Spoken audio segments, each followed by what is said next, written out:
Team that would love to get to the Super Bowl, Detroit, looking for their first 8-1 start in 70 years in Houston. I hate all these uniforms. I got to say, I kind of like these Houston unis tonight. That pass from Jared Goff is deflected by Jalen Petrie. Jimmy Ward is there for an interception. It's his first interception and 114 pass attempts. The last one was week 3. Texas defense setting up the offense. Ensuing drive, 2nd and goal. Joe Mixon in motion, and you can see he's got nothing but green grass. And then he lowers his shoulder and plows into the end zone. That's his 5th consecutive game with a rushing touchdown. It's 7-0 Houston. It's a 10-0 game. Goff, play action, rolls right. Sam Laporta. This is a beautiful play design, and there's a happy celebration. Bunch of Lions within 3. Houston adds a field goal. It's 13-7. Goff again, play action. Here, the ball is hit. Danico Autry. It's tipped up in the air, and ultimately Henry Toe has got it. Texas defense with their 2nd pick of the game. They would add another field goal, and that made the lead 2 scores. It was 16-7. Less than a minute to go in the half. Not a ton of time. C.J. Stroud, an absolute dot to John Mechie, who had 5 grabs for 74 yards and his first touchdown. That familiar celebration from his days at Alabama. It's 23-7 all Houston. But they give you 60 minutes to play. And here Goff winds up and finds Laporta again. A gain of 37. And then they've got their inside the 5 specialist, David Montgomery. He takes it in. They go for 2. It was Montgomery. He got stopped short, so it's a 10-point game. Texans' next drive. Stroud's got Tank Dell wide open for a brief moment, but Carlton Davis III makes a great break on the ball, gets a pick, and the Lions take over. And if momentum is real, if you believe in momentum, it is squarely on the side of the Honolulu Blue. Or is it? Goff looking deep for Jameson Williams. Caleb Bullock has the pick. Goff came into this game with 4 interceptions on the season. He's got 5 in the game. In the game in 3 quarters. But Detroit's defense bowed up and kept the Texans at bay. Goff, Montgomery, out of the backfield, a big gain of 24 yards. Lions inside the 10. And then for the 7th consecutive game, Amon-Ra St. Brown has scored a touchdown. That is a franchise record for Detroit. And suddenly, it is a 3-point game. Wasn't it just 23-7? Well, it was. Now it's 23-20. Lions get the ball back. There goes Jahmyr Gibbs around the outside. Gibbs rushed for 71. Lions on the move. It stalls. They bring in Jake Bates from 58, and this will basically smooch the inside of the right upright. It ties the 3rd longest field goal made in Detroit history. This game's tied at 23. Houston going to try to drive this thing down, exhaust the clock, kick a field goal, and get out of Dodge. Stroud looking for Xavier Hutchinson. He's looking for P.I. Terrion Arnold, he gets there early. There's no question about that. There is no flag. That means Kaimi Fairbairn, 11 of 13 from 50 or longer, but right off the toe, this thing had too much draw on it. That's no good. That means Detroit is now in position to try to win this game. 3rd and 6. There's St. Brown, pickup of 11. And now Detroit's able to exhaust the clock. Houston uses all of its timeouts, and here comes Jake Bates. Remember, he smooched the inside of the right upright. Now from 52, it just skims inside the left upright. Good from 58 to tie it. Good from 52 to win it.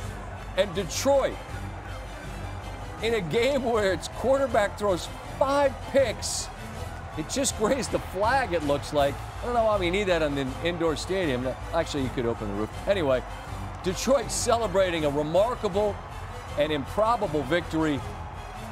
They move to 8-1. Game ball. Make one from 58 and one from 52. That's yours, Jake. Salute. All right, let's do our research and provide a bit more context on one of the wildest wins of the season. Lions, for the first time since 54, 8-1. Head coach Buddy Parker took them to the NFL championship game for the 3rd straight year back in 54. this Lions team remains the top seed in the NFC. Detroit, who trailed by as many as 16 in this one, and it's the first time they overcome a 16-point deficit on the road in a decade. That was against the Falcons in 2014. The Lions had dropped 24 straight road games when they faced a 16-point deficit since that win in Atlanta 10 years ago. And it's become a formality at this point. Amon-Ra St. Brown, 1, 2, 3, 4, 5, 6, 7 consecutive games with a touchdown, which breaks a tie for the longest streak in franchise history. Herman Moore and Leon Hart shared the distinction with St. Brown prior to now being joined by him, or actually passing him tonight. Goff throws 5 picks. He's just the 4th quarterback in the last 3+ decades to win a game with that many interceptions. Hadn't happened since Matt Ryan 12 years ago. I think I start with just like how Detroit must feel because of the fact that to overcome it. You said it. Quarterback throws 5 interceptions. Hasn't happened where a quarterback does that and wins a football game in 12 years. Like the belief, the grit, like all the stuff that I think oftentimes people maybe look at and like, hey, is it real? Is that Dan Campbell just kind of being, a crazy, meathead football coach? Like, is it viable? Like, it is. Like, this is a team without their best defensive player. Their quarterback throws 5 interceptions. They're going up against one of the bright stars at quarterback on the other side. And, like, there's still no flinch. You and I are watching the game, and it was like, this is weird. Feels like they're about to take the lead here. Like, that's what it felt like. Well, we said upstairs. I mean, and I get it. There's people that eye roll at the notion of momentum. But if you're watching that game and you don't feel like it was squarely on the side of Detroit, I thought particularly on defense, because Stroud and that Houston offense had it humming in the first half. They had no rhythm, it seemed like, because largely that Lion defense disrupted it in the second half, didn't they? Absolutely they did. And to do it without their best defensive player, I think you have to give them credit. Obviously, they came up with interceptions. Campbell talked about, hey, we have to come up with interceptions. They did that, turnovers, they did that. They also put pressure on C.J. Stroud, sacked him a number of times in the second half. I think that got them off schedule. And so when you did that, it almost felt a little bit like, there's maybe, I don't want to say panic setting in for Houston, but Houston feeling like, hey, wait a second, this one's slipping away from us. We talk about the Chiefs as being this team that maybe has been a defensive-led team at times. Look, tonight, the Detroit Lions were a defensive-led team in order to keep them into the game to win it. Watching games on Sunday, there's a lot of bad football out there, all right? There are a lot of bad teams. I'm sorry there are. Houston's not one of them. To beat this team in this building in a game where they trail by 16, and you look at that resume of teams that the Lions have been able to knock off, I mean, their record says they're the best in the NFC. What do you believe about them as we're more than halfway through this season? I believe they're the best team in the NFC. I also think this is interesting as we watch, teams, some of them bad, some of them good. When struggles happen, you see some teams turn on each other. You see some, like, there was none of that, in Detroit. Like, good teams do that. Like, good teams kind of hang in there through all of that stuff. So, yeah, I think that there's obviously a physical toughness, but there's a mental toughness associated with this football team that I think is important. It's cliche, but it's like they just narrow their focus, and their resolve shows itself in a game like this against a good team. And now they play Jacksonville, the Colts, and the Bears in their next 3. This Lions team is rolling at the moment towards a 1 seed. Sit tight. Wilson's touchdown to Mike Williams, the 13th career game-winning touchdown pass in the game's final 3 minutes, which matches Dan Marino for the 3rd most by any quarterback since the merger in 1970. Only Tom Brady and Matthew Stafford have more. Here's Wilson on the culture that is being built by this Steeler team. Excellence is built daily. It's built daily. It's the obsession with the process. It's the obsession with the adversity too, knowing that you're going to come out on the other end of it.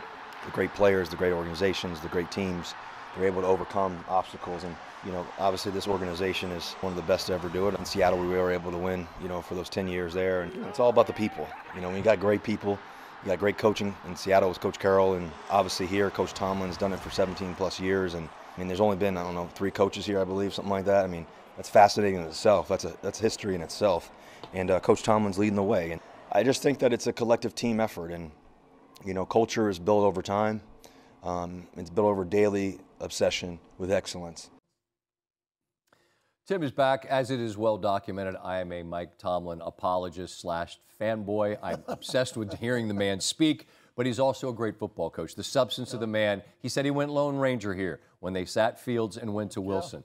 Why has it proven to be the right move? Well, I think he went Lone Ranger. Look, I and many others thought, here's a younger, talented, quarterback in Justin Fields. You're winning with him.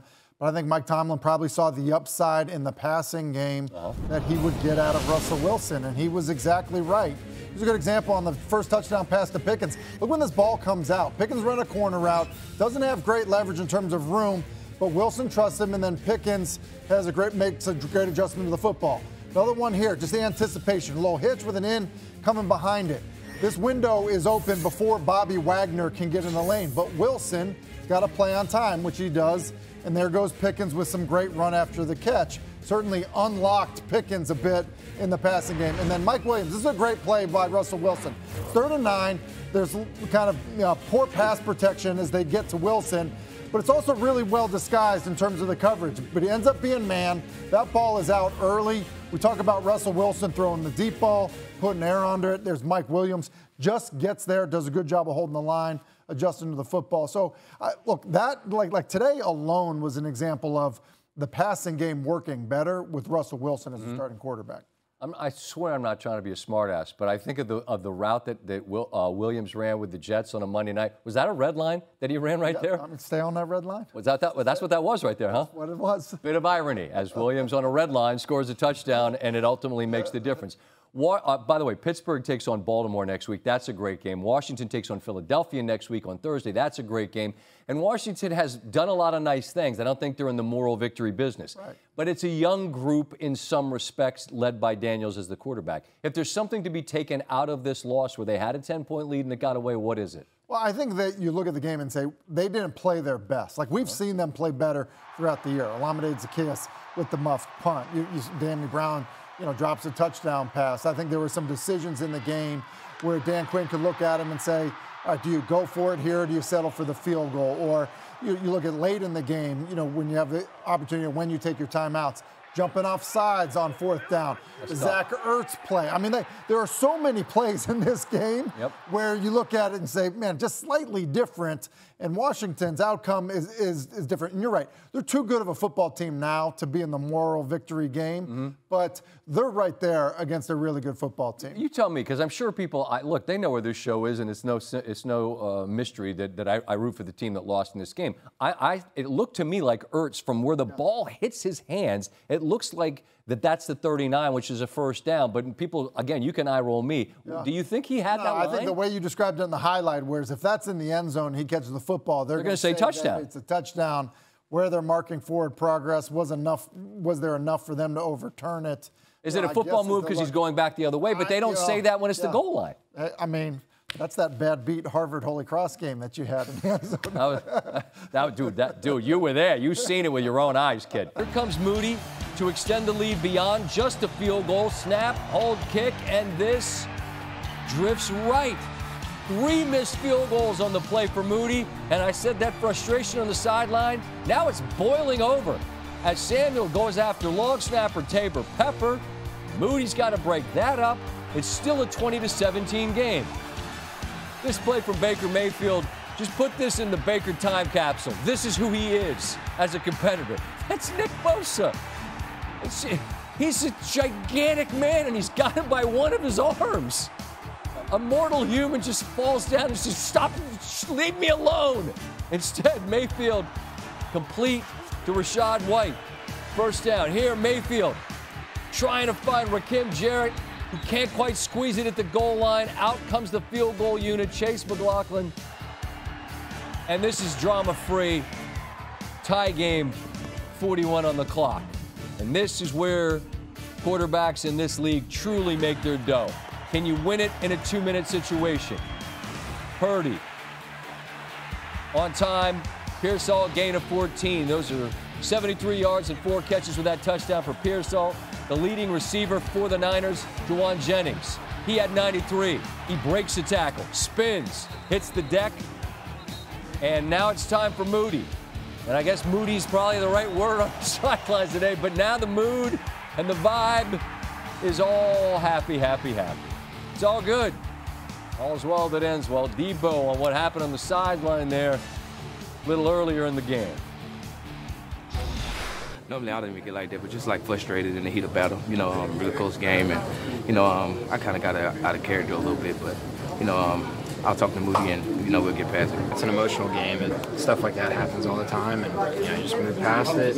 We won, so that's all that matters. He was telling them to lock in, and we know what our job is, and we got us.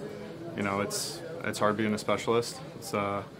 Sometimes it's feast or famine, and as a young developing specialist like Jake is, the best mental exercise you can have. I mean, I don't know how much better it gets than missing 3 straight and having to step up and hit a almost 50-yard game winner. So I'm super proud of Jake. Interesting day. You got a quarterback throws 5 picks in a game they win. You got a kicker who misses 3 field goals. Kickers don't miss much these days. Jake missed 3, nails that one. Our stat of the night, Moody, 13 of 14 on field goals entering Sunday. The first kicker in the Super Bowl era to hit a game-winning field goal at the end of regulation after having 3 missed kicks earlier in the game. Tim is back as promised. I don't want to just blow past that sideline kerfuffle, but having lived in locker rooms, is this at all a big deal, or is it as simple as they said you move past it? You move past it because Moody hits the game winner, but you heard Pepper say, hey, we know our job. We do our thing, and that's how it is with long snappers and kickers. We do our thing hey, receivers, you stay out of our way, leave us alone. So, that is unique to have a guy, add a kicker because he's missed some kicks. Mm-hmm. But when you end with the game winner, yeah, you can move past it. Happy flight home. They've got Seattle coming in next week, a team they beat earlier in the year at Seattle, and now they've got Christian McCaffrey. And you think about it, the run game and what he provides, but your eyeballs were on how he is involved and impacts the passing game. What's he do? I think he changes everything in their pass game because when he's on the field, especially if he's on the field with Juszczyk, you still have to kind of treat it like 3 wides. Here's why I say it. He's lined up as a wide receiver outside the tight end.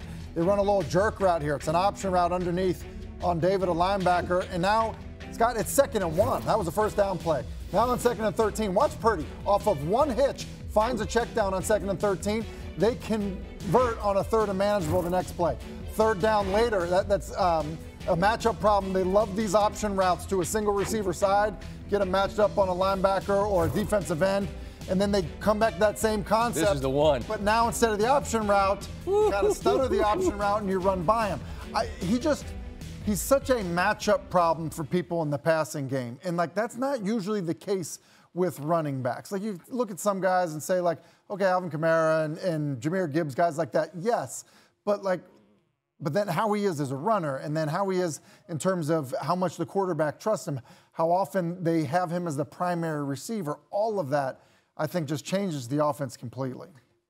I don't know if I'm overdoing it with this let's give Tampa credit for fighting. Maybe it's because I saw them with my own eyes the other night in Arrowhead, and it just impressed me with their resolve and their willingness to stay in the fight. They do again here. But you can't keep losing games, or can you?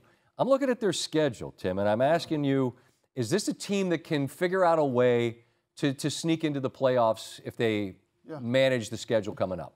They can, because their schedule is easy. There's no question about that. Giants, Panthers, Raiders, and Cowboys are. We're going to throw it up there. Yeah, and because of that, yes, Atlanta's is pretty easy as well. And now you go back. Atlanta beat them twice. Yeah, and so that is that's the catch there.